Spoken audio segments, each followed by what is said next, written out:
saya merasa saya itu tidak punya pelindung, sehingga saya merasa was-was di jalan tuh, bagaimana nanti kalau saya celaka, bagaimana kalau saya ditabrak. Jadi saya itu merasa takut. Iya. Bapak menemukan buku ini di perpustakaan universitas. Ini Iya. universitas apa nih? Universitas Pajajaran. Nah, itu memang ada. Ini kan universitas negeri nih. Iya. Kira-kira siapa yang menaruh buku itu? Dan ini berarti rencana Tuhan ya. Iya. Sebuah buku The Great Controversy Bapak temukan kalau Bapak temukan di kampus Advent mungkin masih wajar ya. Iya, wajar. Tetapi Bapak dikatakan di sini menemukan buku itu di perpustakaan universitas. Iya. Ya, ini bagaimana ceritanya, Pak? Lalu saya coba baca yang bab pertama kan tentang the fall of Jerusalem. Kehancuran Yerusalem. Iya, saya kok banyak istilah-istilah teologis yang saya tidak pahami. Ada atonement, ada sanctuary, ada grace. Jadi saya harus buka-buka kamus. Karena saya merasa saya ini mahasiswa bahasa dan sastra Inggris, Ya. tapi megang buku ini nggak ngerti artinya gimana gitu. Jadi kalau bukan mungkin karena buku Kemenangan Akhir, belum tentu Bapak hadir di sini. Benar nggak, Pak? Benar. Benar ya. Benar. Jadi itulah pentingnya apa? Buku The Great Controversy memutuskan dibaptis tahun 1983. Iya. Meskipun orang tua meminta untuk menyelesaikan kuliah dulu, tadi sudah sempat disinggung sedikit ya. Iya. Nah, apa yang memberi Bapak keberanian? Ini nekat ya. Tentang bahwa kita ini hidup di akhir zaman, bahwa segala sesuatu yang akan terjadi yang dinubuatkan oleh kitab Wahyu itu akan segera terjadi. Dan disitulah saya terketuk hati saya untuk kembali aktif mengikuti peribadatan di hari Sabat, sehingga saya berpikir, wah, saya harus kembali karena saya merasa saya telah meninggalkan Tuhan selama 7 tahun itu. Pada waktu masa vakum 7 tahun itu, Iya. mohon maaf nih, apakah dari gereja tidak ada yang datang ke rumah, melawat, atau bagaimana? Ada sempat atau tidak? Aduh, saya pikir nggak ada ya waktu itu. Nggak ada. Nggak ada. Berarti ini panggilan dong buat gereja, jangan sampai rumah Tuhan yang lain Harus memperhatikan harus anggotanya, memperhatikan, ya. benar Iya. ya. Nah, jadi Bapak ingin Supaya orang tahu bahwa apa yang diberitakan di dalam kitab Wahyu pasal 13 ayat 11 sampai 18 itu nanti akan digenapi, akan menjadi kenyataan. Negara Amerika Serikat itu akan mengeluarkan suatu undang-undang kesucian hari Minggu, di mana undang-undang ini akan diikuti oleh seluruh dunia. Apakah berat hatimu serta risau? Apakah berat salib di pundakmu? Hitung berkatmu meski hatimu berat. Kau kan bergemar dan tak lagi penat. Hitung satu-satu berkatmu yang diberikan Tuhan tiap waktu. Satu-satu hitung berkatmu dan lihatlah kasih Pemirsa, Tuhan. salam sejahtera bagi kita semua. Selamat datang di program Jendela Kesaksian.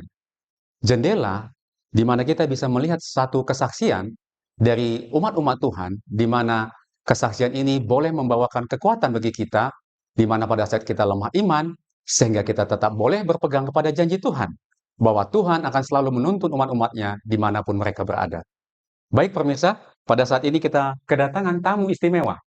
Selamat sore, Pak. Selamat sore. Beliau adalah Bapak Binadi Budi, dan dari kesaksian yang pernah saya tanya jawab secara langsung dengan beliau memiliki pengalaman yang menarik yang saya rasa saya terpanggil untuk boleh dibagikan kepada pemirsa di rumah pada saat ini. Oleh sebab itu, saya mengundang beliau pada saat ini untuk membagikan kesaksiannya, dan itu kami harapkan boleh menjadi berkat bagi saudara-saudara sekalian dimanapun saudara berada. Baik saudara-saudara, kita berdoa dulu sebelum kita mulai. Kesaksian yang akan dibawakan oleh Bapak Binadi. Mari kita bersatu di dalam doa. Ya Tuhan, Bapa kami yang bertahta di dalam kerajaan surga, terima kasih ya Tuhan atas kasih karunia, kebaikan dan kasih sayang Tuhan kepada kami, waktu dan kesempatan yang baik Engkau berikan untuk boleh memberikan satu kesaksian di mana Tuhan boleh campur tangan dalam kehidupan Bapak Binadi Budi pada saat ini, dan itu akan dibagikan kepada kami semua. Biarlah Engkau tuntun jam kesaksian ini, Kau memberkati seluruh peralatan yang digunakan, Kau memberkati kami dengan Roh Kudus, supaya dengan demikian segala sesuatu yang kami bagikan boleh menjadi berkat. Itu adalah tuntunan tangan Tuhan. Terima kasih ya Tuhan, kami serahkan semuanya ke dalam tangan Tuhan. Di dalam nama Yesus kami berdoa dan mengucap syukur. Amin. Amin. Baik saudara-saudara, pada saat ini kami akan mengadakan acara jendela kesaksian, dan pada saat ini ada beberapa bagian yang saya akan kupas dari kesaksian yang pernah saya dapatkan dari Bapak. Ya, yang bagian yang pertama adalah mengenai latar belakang dan pencarian makna. Nah, dikatakan di sini Pak Binadi ya, Iya, Bapak ini lahir dari keluarga non-Kristen, iya. bahkan bisa dikatakan tidak memiliki agama, Mhm. ya. Namun Bapak disekolahkan dikatakan di sini di sekolah Advent, Iya. ya SD SMP di Advent, kemudian SMA di Katolik. Nah, pertanyaannya Pak, bagaimana Bapak melihat cara Tuhan menanamkan benih kebenaran melalui pendidikan yang Bapak alami pada saat itu, meskipun pada saat itu dikatakan Bapak belum mengenal juru selamat? Iya. Silakan Pak. Jadi saya bersekolah di Sekolah Dasar Advent di Ciamplas Iya, dan lanjut dengan SMP Advent di Naripan. Jadi ada pelajaran agama yang ya saya pikir itu menanamkan benih-benih kebenaran ya, kebenaran firman Tuhan. Karena pada waktu di SMP pun guru agama saya Bapak Jemingun Cakrawira itu iya. sering memberikan suara nubuatan, kursus suara Kursus nubuatan suara nubuatan. yang harus diisi oleh murid-murid. Memang itu tidak setiap kali bertemu di kelas harus dilakukan mengisi. Jadi Bapak ikut suara Ikut, nubuatan. itu seluruh murid harus ikut. Jadi nanti baca dulu suara nubuatan, kemudian nanti ada kolom pertanyaan itu harus dijawab.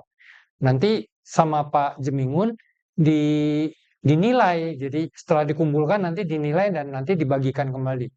Dari situ Bapak mulai menerima kebenaran itu. Iya, Suara nubuatan berarti harus buka Alkitab dong, Pak? enggak. Waktu itu kita nggak usah pakai Alkitab karena ayat-ayatnya semua sudah tercantum di dalam kertas suara nubuatan itu. Oh, jadi tinggal hanya membaca saja. Iya, hanya membaca aja. Baik, terima kasih, Pak. Nah, dikatakan di sini Bapak sempat merasa tidak memiliki pegangan hidup, Iya, ya. Bahwa Bapak ini sering katanya sering cemas di jalan raya, ya. iya. Boleh diceritakan kenapa sih Bapak sering merasa cemas di jalan raya? Apa yang sebenarnya Bapak alami dan cari pada waktu itu? Iya, karena di jalan raya itu kan mudah sekali terjadi kecelakaan ya. Jadi Ya, saya merasa saya itu tidak punya pelindung gitu.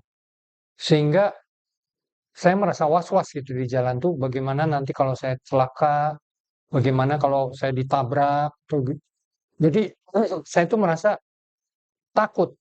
Sedangkan saya harus berkuliah naik sepeda motor dan juga orang tua menyuruh-nyuruh saya kemanapun saya naik sepeda motor gitu.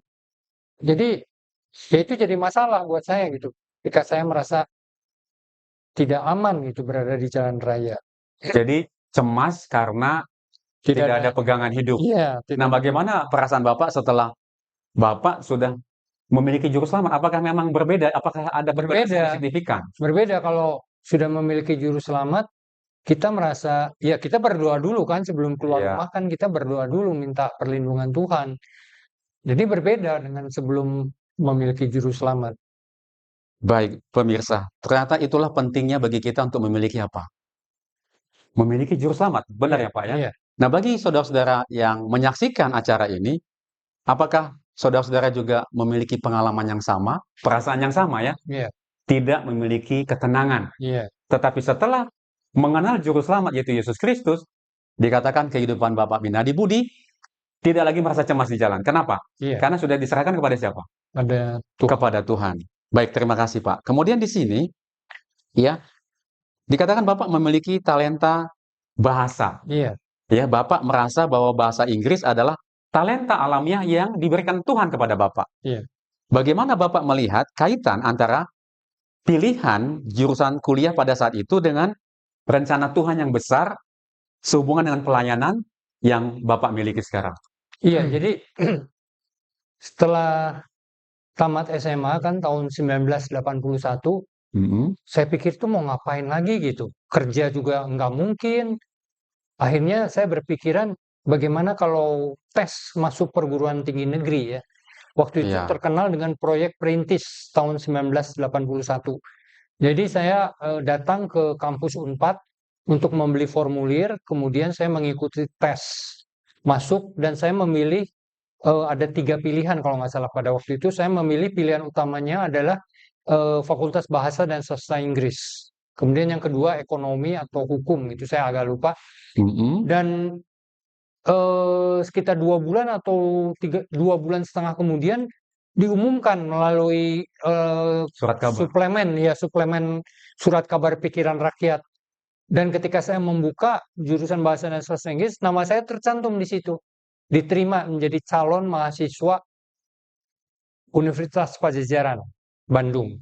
Nah, Bapak kan pada waktu itu belum dibaptis tuh. Iya, Waktu melihat pengumuman itu, Bapak berdoa, bersyukur atau gimana? Atau nggak ada apa-apa yang dilakukan? ya yang sangat bersukacita itu mama saya. Kenapa? Katanya, aduh nama kamu tercantum di sini, ada Binandi Gunawan Budi, nama tengah saya Gunawan.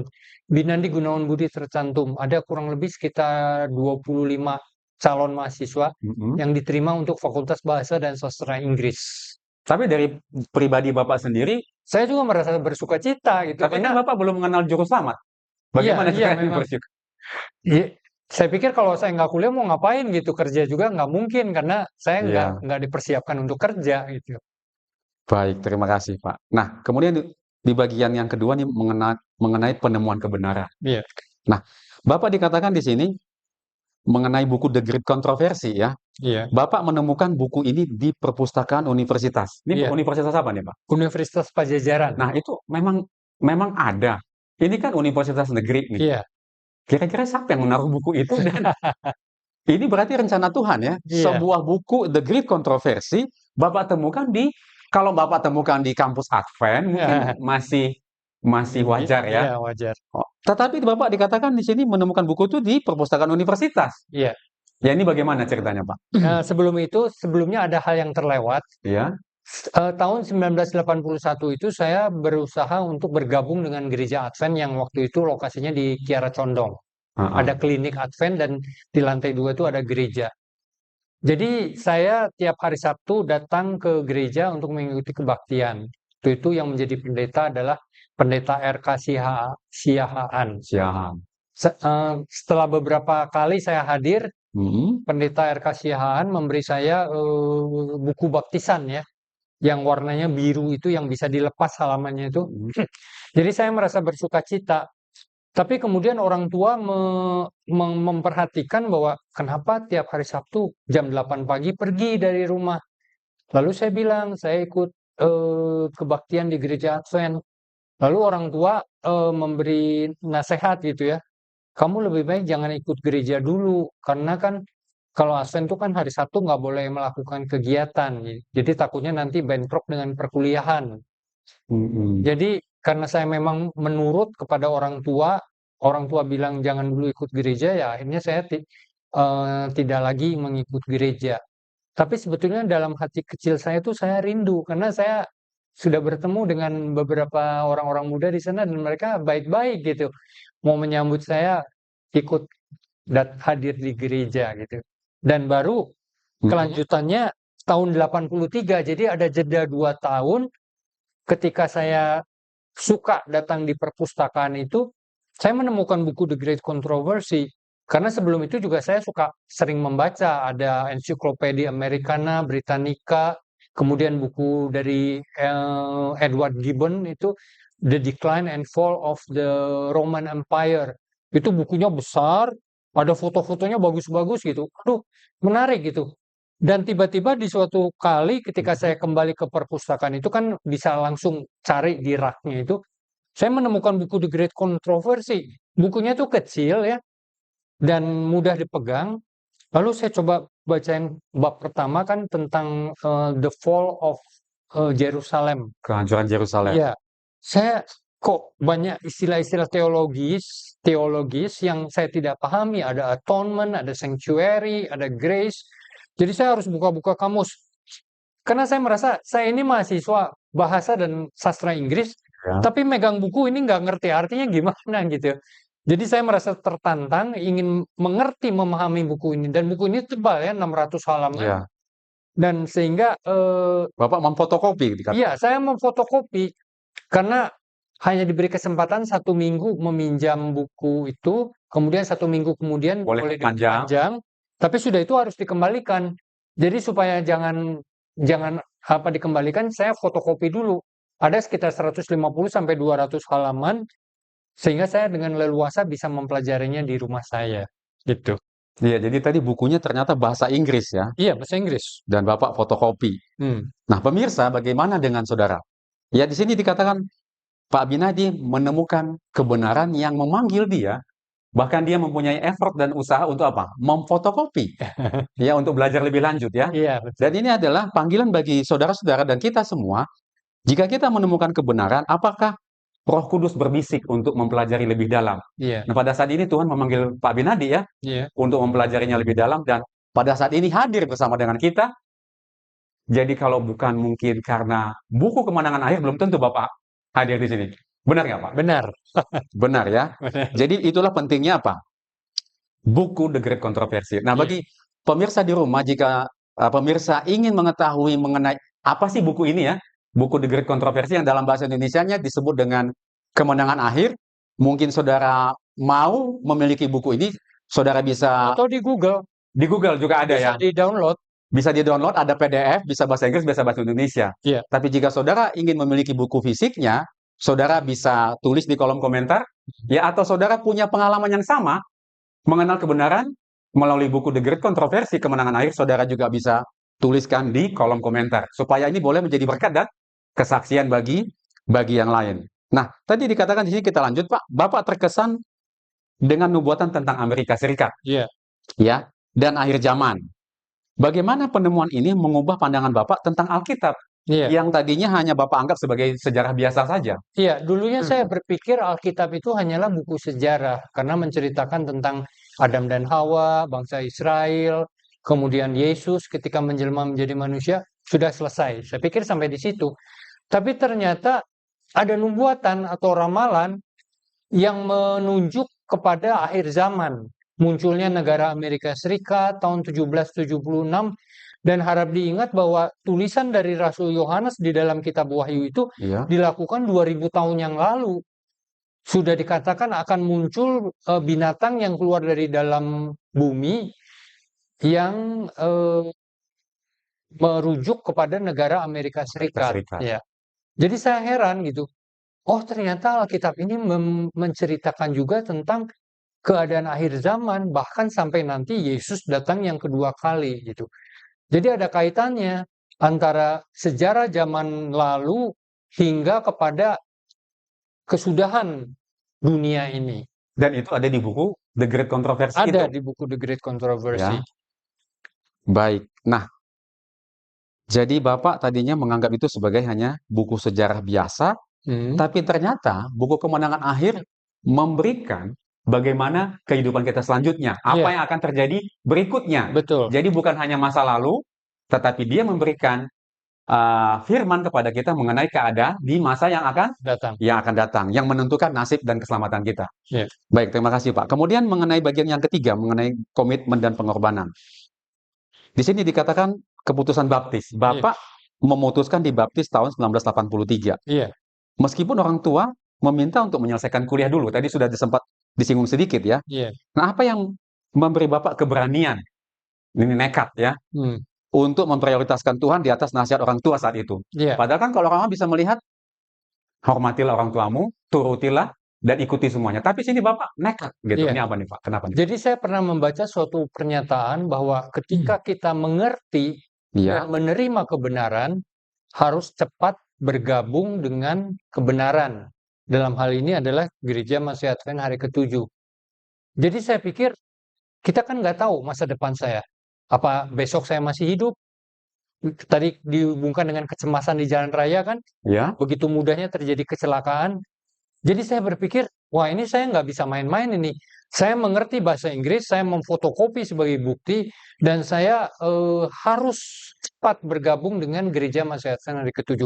Sehingga dengan keputusan pribadi, saya tidak memberitahu orang tua saya bahwa saya akan dibaptis bulan Desember tahun 1983.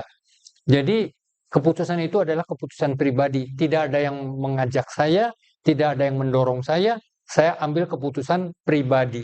jadi orang tua tidak ikut melihat baptisan. Tidak, orang tua tidak melihat. Dibaptis di gereja Di gereja Advent yang di Naripan. Karena Naripan. yang Kiara Condong nggak ada kolamnya. Oke, baik Pak. Nah, kemudian tepat setelah keputusan dibaptis nih mengenai rahasia keluarga nih ya Pak ya, Mhm. orang tua mengungkap bahwa Bapak adalah ternyata anak angkat. Iya, betul. Yang bagaimana iman yang baru Bapak terima membantu Bapak memproses kenyataan ini. Oh, ternyata saya anak angkat ini. Iya. Gitu. Jadi memang waktu saya kuliah itu kan dari tahun 81 sampai 83 itu, nggak tahu kenapa saya sempat nunjukin foto adik saya gitu, adik sepupu saya ternyata. Mhm. Lalu ada teman kuliah saya nyeletuk ini, "Kok mukanya beda ya?" katanya. Saya pikir, maksudnya beda gimana ya? Tapi ternyata teman saya itu jeli gitu. Jadi wajah saya dengan adik sepupu saya itu beda gitu. Beda. Adik sepupu saya itu namanya Pak Rubing Gunawan Budi. Tapi pada waktu saya mengambil keputusan untuk dibaptis itu, orang tua itu baru mengungkapkan suatu rahasia bahwa saya itu sebetulnya bukan anak kandung mereka, melainkan keponakan ya. Mhm. Karena mama saya dengan mama asli saya yang di Semarang itu adik kakak. Sehingga saya ini diterima atau diangkat sebagai anak angkatnya gitu. Baik, terima kasih Pak. Tadi ada satu yang saya lupa tekankan bahwa tadi ada kalimat dari Bapak, jika kita menemukan kebenaran, Iya, responnya harus cepat. iya betul. Karena kita tidak tahu nasib kita apakah kita masih hidup besok, Iya, ya. Segera memutuskan untuk apa? Bergabung. iya, Ya demikian juga panggilan ini kami berikan kepada teman-teman di rumah, pemirsa di rumah, jika pemirsa atau umat-umat Tuhan di rumah, saudara-saudara menemukan kebenaran, jangan tunda, iya, harus cepat, iya, ya. Dan ini memanggil saudara, mungkin panggilan ini diberikan kepada saudara, bagaimana Bapak Binadi juga memanggil mereka. iya, Jangan tunda, sekalipun banyak apa? Halangan iya, yang merintangi. Baik, terima kasih Pak. Kemudian di sini ada bagian yang keempat nih, masa padang gurun dan pemulihan. Ya, ada masa vakum dikatakan dalam iya kehidupan betul. Bapak. Karena ada masa sekitar 7 tahun dikatakan Bapak tidak ke gereja nih, Iya ya betul. karena kesibukan mengasuh anak. Iya, Apa yang Bapak rasakan saat itu? Dan bagaimana Tuhan mengetuk pintu hati Bapak untuk kembali? iya, Dan ada pengaruh dari panggilan dari media YouTube nih, bagaimana ya iya. Pak maksudnya? Jadi setelah anak kami lahir yang pertama Raymond tahun 1999 itu, kemudian istri saya hanya mempunyai cuti sekitar 2 bulan ya kalau nggak salah. Dan setelah itu dia harus kembali bekerja. Sehingga anak kami itu saya sendiri yang mengasuh. Dan sudah itu 4 tahun kemudian pun anak kedua kami lahir ya, Kevin. Jadi saya mengasuh anak di rumah sampai istri saya bekerja di pagi hari dan pulang di sore hari. Iya. Sehingga tugas saya mengasuh anak itu membuat saya tidak bisa pergi ke gereja. Dan akhirnya lama-lama saya juga jadi enggan gitu mau pergi ke gereja. Dan itu berlangsung selama kurang lebih 7 tahun. 7 tahun. Tapi setelah di rumah saya punya banyak waktu senggang, saya melihat media YouTube tentang bahwa kita ini hidup di akhir zaman, bahwa segala sesuatu yang akan terjadi yang dinubuatkan oleh kitab Wahyu itu akan segera terjadi. Dan disitulah saya terketuk hati saya untuk kembali aktif mengikuti peribadatan di hari Sabat. Sehingga saya berpikir, wah saya harus kembali nih, karena saya merasa saya telah meninggalkan Tuhan selama 7 tahun itu. Sehingga saya pada waktu itu saya tercatat keanggotaan di Gereja Advent Siti Munigar Tiga. yang sekarang berlokasi di Kopo Permai. Dan setelah bergabung kembali dengan mereka, dengan Gereja Siti Munigar itu, mereka akan mengadakan program baptisan di bulan Desember tahun 2015. Jadi saya pikir, ada baiknya lah saya mau dibaptis ulang gitu. Lalu saya mengutarakan keinginan saya itu kepada tua-tua gereja dan juga pendeta. Jadi Iya. mereka akan mengatur baptisan ulang saya itu di bulan Desember tahun 2015. Dan sebelum itu terlaksana, saya bertanya juga kepada anak kedua saya, Kevin. Kevin, ini papa mau dibaptis ulang. Kevin mau ikut baptisan. Mau katanya. Saya juga heran gitu. Kok Kevin serta-merta mau gitu. Waktu itu Kevin berusia 12 tahun. Jadi maka dibaptislah kami bulan Desember tahun 2015 itu kembali di kolam baptisan di Narepan. Di kolam yang sama. Di kolam yang Di kolam sama yang ya, tapi disertai anak saya pada waktu itu. Oke, baik. ada sedikit nih Pak, tadi terlewat sedikit. Iya, Pada waktu masa vakum 7 tahun itu, iya. mohon maaf nih, apakah dari gereja tidak ada yang datang ke rumah, melawat, atau bagaimana nih Pak? Ada sempat atau tidak nih? Aduh, saya pikir nggak ada ya waktu itu. Nggak ada. Nggak ada ya.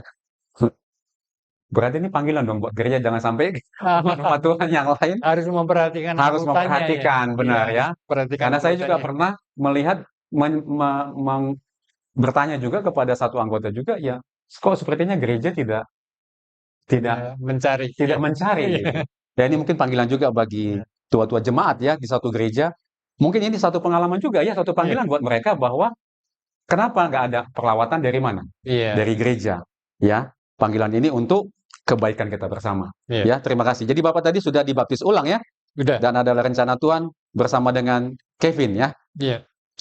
untuk dibaptis pada tahun 2015. Baik, ini Pak yang bagian yang kelima nih, bagian yang terakhir ya. Pelayanan subtitle, ministry pelayanan subtitle ya. Iya. Pekerjaan dari Tuhan. Nah, di usia 48 tahun, Bapak sempat kelabakan, Iya. dikatakan mencari kerja. Lalu Tuhan membuka jalan melalui pembuatan subtitle. Iya. Bagaimana Bapak melihat kedaulatan Tuhan, turut campur tangan Tuhan dalam mempertemukan talenta bahasa Bapak dengan kebutuhan gereja pada Iya. saat itu? Jadi ceritanya begini, pada waktu itu istri saya tiba-tiba meminta saya, kamu harus kerja dong, cari kerja, bantu untuk keuangan rumah tangga. Memang selama ini penghasilan di rumah tangga kami semata-matanya dari istri saya yang bekerja. Jadi saya juga sempat kaget ya. Loh, umur saya 48 tahun, Pada waktu itu, iya, harus mencari kerja kemana gitu saya pikir.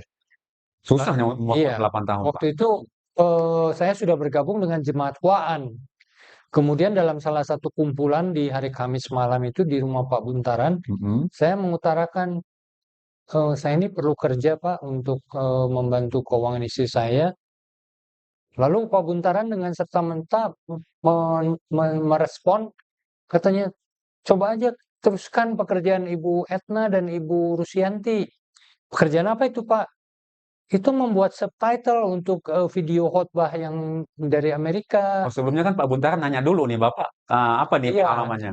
iya, Pak Buntaran nanya latar belakangnya apa nih? Oh, saya pernah kuliah di bahasa Inggris gitu. Oh, Oh, oh boleh Pak, saya akan coba untuk meneruskan. Lalu saya bisa bisa melanjutkan pekerjaan yang dilakukan oleh Ibu Etna dan Ibu Rusianti. menerjemahkan video, Iya, subtitle. Jadi membuat. Bapak harus ke rumah Ibu Rusyanti dulu, Iya, pada waktu itu kan belajar saya, dulu berapa iya, lama nih habisnya? saya belajar waktu itu hanya 1 kali datang ke rumah Bu Rusyanti itu Mhm. sekitar 3 jam. 3 Saya jam. belajar bagaimana mengoperasikan laptop dengan Visual Subsync. Visual Subsync. Dan setelah itu saya pulang ke rumah dan saya belajar-belajar sendiri. Dan pada saat itu Bapak dikatakan tidak punya laptop. Iya, Pak Buntaran juga yang menyediakan laptop buat saya. Dan itu masih ada sampai hari ini. Masih ada, puji Tuhan ya. Jadi dikasih kerjaan, dikasih Dikasihkan laptop. laptop. Ya kalau kita berdoa sama Tuhan, Tuhan Iya, akan apa? Sediakan jalan iya, buat kita. Terima kasih ya. Kemudian pada waktu membuat subtitle itu kan berdurasi rata-rata video umumnya 1 sampai 2 jam, iya, ya. Bukanlah pekerjaan yang mudah, iya. ya. Nah, saat Bapak merasa lelah, bagaimana Bapak merasakan hikmat dan kekuatan dari Tuhan bekerja secara fisik dalam diri Bapak? Iya, jadi membuat subtitle ini bukanlah pekerjaan yang mudah ya, karena kita bayangkan begini, dalam 5 detik dari narasumber yang berbicara dalam video itu yang sudah saya download itu, saya harus menerjemahkan ke dalam kata-kata bahasa Indonesia. Dan durasi yang terjadi itu adalah antara 1 jam, 1,5 jam, bahkan sampai 2 jam gitu. Sampai 2 jam. Jadi Anda bisa bayangkan sendiri bagaimana saya harus mengetik dan menerjemahkan itu ke dalam bahasa Indonesia. Dan satu video itu bisa saya selesaikan antara 5 hari sampai 7 hari. 5 hari sampai 7 hari. Iya, baru selesai. Nah, sekarang kan ini ada teknologi transcribing nih, Pak. Mungkin Bapak juga supaya jangan terlalu capek, Bapak juga harus melangkah kepada tahap selanjutnya, Iya, belajar bagaimana menggunakan teknologi iya, supaya menghemat waktu iya, dan tentunya juga semakin banyak perkabaran kan kalau semakin iya, banyak video yang cepat ditranslate, semakin banyak yang dibagikan dan semakin banyak juga umat-umat apa? Mendengar perkabaran dari subtitle tadi ya, Iya, supaya umat-umat Tuhan di Indonesia, karena banyak pekabaran yang sangat penting ya Pak, iya, berbahasa Inggris ya. iya, Dan Bapak Binadi membantu saudara-saudara untuk mengerti pekabaran itu supaya kita juga apa? Dipersiapkan. iya, Ya. Nah, kemudian ini ada misi akhir zaman nih. Nah, ada dikatakan di sini Bapak mentranslate, mensubtitle video Maybe on Sunday ini iya, karya James Arabito. iya. Dan dikatakan sangat berkesan bagi Bapak. Nah, apa yang membuat Bapak berkesan dengan video ini dan apa kerinduan terbesar Bapak melalui video ini dan mungkin video-video yang sudah Bapak unggah di channel YouTube One Ministry ataupun di channel YouTube pribadi Bapak sendiri? Iya, jadi waktu itu saya sempat menerjemahkan atau membuat subtitle Maybe on Sunday.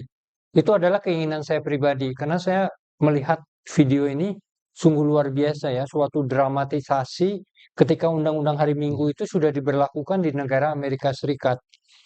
Jadi saya berkeinginan sekali untuk menerjemahkannya dengan subtitle bahasa Indonesia supaya bisa dipahami oleh orang-orang yang tidak mengerti bahasa Inggris. Dan itu ternyata berhasil saya lakukan, itu berdurasi 2 jam 8 menit. Oh, panjang ya Pak? Iya, dan yang membuat video itu James Arabito itu sendiri akhirnya apa? Tewas dia dalam kecelakaan pesawat terbang bersama anaknya, ada 2 anaknya yang tewas. Jadi saya pikir ini sungguh luar biasa video ini, suatu kesaksian hidup dari James Arabito dan juga dramatisasi tentang bagaimana nantinya Undang-Undang Hari Minggu itu diberlakukan di Amerika Serikat. Dan saya juga banyak membuat atau subtitle yang lain dari narasumber yang lain dari pendeta-pendeta Advent yang ada di Amerika dan saya sangat senang dan bersukacita bisa menerjemahkan dari berbagai sumber ya, bukan hanya satu pembicara. Ada beberapa pembicara yang semuanya dari pendeta-pendeta Advent yang ada di Amerika. Iya, tadi maksudnya sangat berkesannya tadi di bagian mananya Pak? Tadi dari Maybe on Sunday tadi. Maybe on Sunday itu jadi dramatisasi ketika Undang-Undang Hari Minggu itu diberlakukan. Nah, jadi Bapak pengen supaya orang tahu bahwa apa yang diberitakan di dalam kitab Wahyu pasal 13 ayat 11 sampai 18 itu nanti akan digenapi, akan menjadi kenyataan karena ketika di situ diceritakan mengenai bahkan mereka pun mengalami kesusahan yang sama sebenarnya. iya, negara Amerika Serikat itu akan mengeluarkan suatu undang-undang kesucian hari Minggu di mana undang-undang ini akan diikuti oleh seluruh dunia. Iya. Baik, terima kasih Pak. Nah, sebagai bagian penutup nih yang terakhir Pak ya. Berkaca dari pengalaman hidup Bapak, apa satu pesan utama bagi orang-orang yang merasa talentanya biasa-biasa saja? Ini kan banyak kita di gereja, saya kan cuma bisa ini. Tapi kita melihat dari kesaksian yang Bapak bagikan kepada kita, ya, ternyata Tuhan menggunakan yang dianggap biasa-biasa saja itu. Atau Iya. Bapak sendiri merasa bahwa talenta itu biasa juga seperti itu? Silakan Pak. Iya, saya pikir gereja itu membutuhkan talenta lebih dari satu jenis ya. Kebetulan Tuhan memilih saya sebagai talenta yang mengerti bahasa Inggris dan menerjemahkannya ke dalam bahasa Indonesia. Itu hanya satu talenta. Kemudian anak saya, Raymond, dia pintar bermain piano dan dia juga melayani di gereja dalam mengiringi musik perbaktian maupun lagu-lagu pujian. Jadi saya pikir talenta di gereja itu bukan hanya bisa menerjemahkan atau bermain musik, bahkan menyambut tamu ya, usher juga itu merupakan talenta ketika orang bisa menyambut tamu-tamu yang datang dengan ramah, itu juga talenta. Kemudian juga ibu-ibu yang menyediakan masakan untuk potluck, itu juga talenta. Atau dalam kehidupan kita sehari-hari pun kita bergaul dengan masyarakat, kita menceritakan gaya hidup kita tidak merokok, kita tidak meminum minuman yang berbahaya bagi kesehatan, itu juga suatu kesaksian dan pelayanan. Jadi pelayanan itu banyak. Jadi kita jangan merasa berkecil hati, oh saya hanya bisa misalnya menjadi usher. Karena kalau kita setia ke dalam untuk satu pelayanan atau satu talenta, nanti kalau kita setia, Tuhan akan terus menambahkan talenta-talenta yang selanjutnya. Jadi janganlah berkecil hati dan merasa diri saya hanya mempunyai kemampuan talenta ini, saya tidak terlalu penting di gereja, janganlah beranggapan seperti itu gitu. Ya, baik, terima kasih, Pak. Nah, jadi kita harus tetap semangat walaupun itu dianggap biasa, Iya, kita tetaplah memberitakan pekabaran 3 malaikat. iya, betul. Karena dengan menyambut tamu pun, itu juga memberitakan apa? Pekabaran kepada orang yang datang ke gereja kita ya. Iya, betul. Nah, itu adalah salah satu bagian dari apa? Masing-masing ditunjuk sesuai dengan apa? Bagiannya. Nah, ini untuk yang terakhir nih, Pak Binadi. Iya. Apakah Bapak masih ada pergumulan yang Bapak gumulkan, nanti mungkin pemirsa di rumah, atau kita semua Iya. bisa mendoakannya? Jadi ada ya, jadi walaupun istri saya itu seorang Kristen, tapi berbeda denominasi. Dia dari Pentakosta ya, memang dari kecil dia udah Pentakosta. Jadi masalahnya dia hari Sabat itu dia harus bekerja, sedangkan saya bersama anak-anak saya hari Sabat bergereja gitu. Jadi pergumulan saya itu adalah kerinduan supaya istri saya pun bisa bersama-sama beribadat di hari Sabat. Dan apa tadi pertanyaan selanjutnya? Iya itu, pergumulan aja Pak. Jadi bagaimana supaya Iya, kita bisa ikut jadi mendoakan saya kerinduan Bapak dengan pergumulan Bapak iya, tadi. jadi saya rindu supaya istri saya juga bisa bersama-sama bergereja di hari Sabat. Ya, baik, terima kasih Pak Binadi. Pemirsa, kita telah melihat bagaimana melalui jendela kesaksian kehidupan dari hamba Tuhan, Bapak Binadi Budi, menyaksikan bahwa walaupun talenta hanya bisa berbahasa Inggris, mengerti bahasa Inggris, Ya, beliau melayani untuk mentranslate, mensubtitle video-video pekabaran firman Tuhan, ya pekabaran 3 malaikat yang boleh sampai sebagai bagian amanat Tuhan ya, iya, untuk memberitakan pekabaran sampai ke seluruh dunia, iya, dan mensubtitle ini adalah bagian dari situ, sehingga barulah tiba kesudahannya. iya, Kerinduan kita untuk apa? Menantikan kedatangan Yesus yang kedua kali. Dan tadi Bapak Binadi membagikan kepada kita untuk satu pergumulan, di mana mungkin saudara-saudara juga memiliki pergumulan dimanapun saudara berada. Saya rindu untuk kita apa? Sama-sama mendoakan. Ya, iya. Bapak Binadi mendoakan, saya mendoakan, dan pemirsa juga bisa mendoakan pergumulan dari Bapak Binadi, dan biarlah Tuhan membantu dengan pergumulan ini supaya benih-benih kebenaran yang tadi sudah Bapak Binadi temukan Iya, adalah kerinduan dari Bapak Binadi untuk menjadi bagian dari istrinya dan bersama-sama dengan satu keluarga memiliki apa? Kesepahaman yang sama. amin. Ini adalah kerinduan kita, dan terima kasih Bapak Binadi atas kesaksian yang luar biasa ya. Bagaimana Tuhan menggunakan Bapak Binadi untuk apa? Menjadi alat pekerjaan Tuhan, Iya, menjadi bejana. Dan saat ini kami mohon undur diri, kami akan pamit, dan sampai berjumpa di jendela kesaksian berikutnya. Tuhan memberkati. amin. Amin. Dalam kesusahan dan pencobaan